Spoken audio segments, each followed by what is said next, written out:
కొడాలి నాని వాస్తవంగా ఒకప్పుడు గుడివాడలో అరాచకాల్ని ఎదిరించి పోరాడేటటువంటి హీరోగా రంగంలోకి దిగాడు. చాలా బాధ్యతగా జనం తరపున ఉన్నాడు, పోరాడాడు. తద్వారా ప్రజలు వరుసగా ఎన్నుకుంటూ వచ్చారు.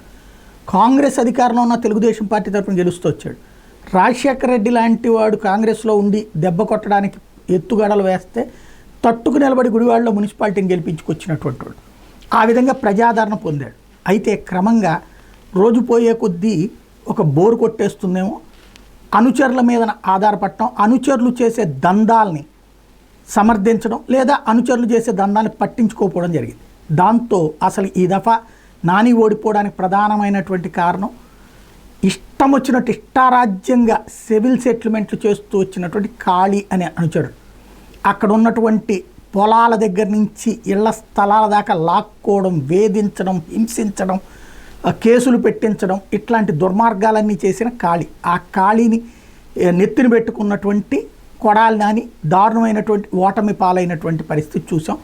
ఎక్కడి నుంచినో వచ్చినటువంటి వెనుగండ్ల రాముని ప్రజలు ఎందుకు ఆదరించారు అంటే అతను రూపాయి ఖర్చు పెడతా వచ్చాడు. కొడాలి నాని రూపాయి ఖర్చు పెట్టకపోగా ఇంకొంత వాళ్ళ నుంచి దోచుకుంటున్నాడు అన్నమాట. ఇప్పుడు ఆ కాళీని తాజాగా అరెస్ట్ చేశారు. తెలుగుదేశం పార్టీ కార్యాలయం మీద దాడి గుడివాడలో జరిగిన దానికి ప్రధాన నిందితుడిగా అరెస్ట్ చేశారు. వైకాపా జిల్లా యోజన విభాగం అధ్యక్షుడు మాజీ మంత్రి కొడాలి నాని ప్రధాన అనుచరుడు మెరుగుమాల కాళీని మంగళవారం అరెస్ట్ చేశారు.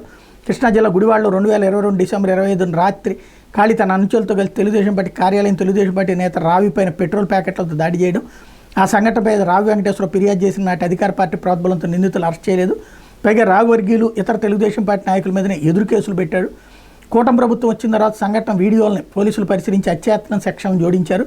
ఇందులో భాగంగా డిసెంబర్ 4న 10 మంది నిందితులను ఏకకాలంలో అదుపులో తీసుకున్నారు. ఆ తర్వాత మరో ముగ్గురిని అరెస్ట్ చేసి కోర్టుకు తరలించారు. ముఖ్య నిందితుడైన కాళీ అస్సాం రాష్ట్రంలో చేపల వ్యాపారం చేస్తున్నారని గుర్తించి పక్కా ప్రణాళికతో మంగళవారం అదుపులో తీసుకుని గుడివాడకు తరలిస్తారు.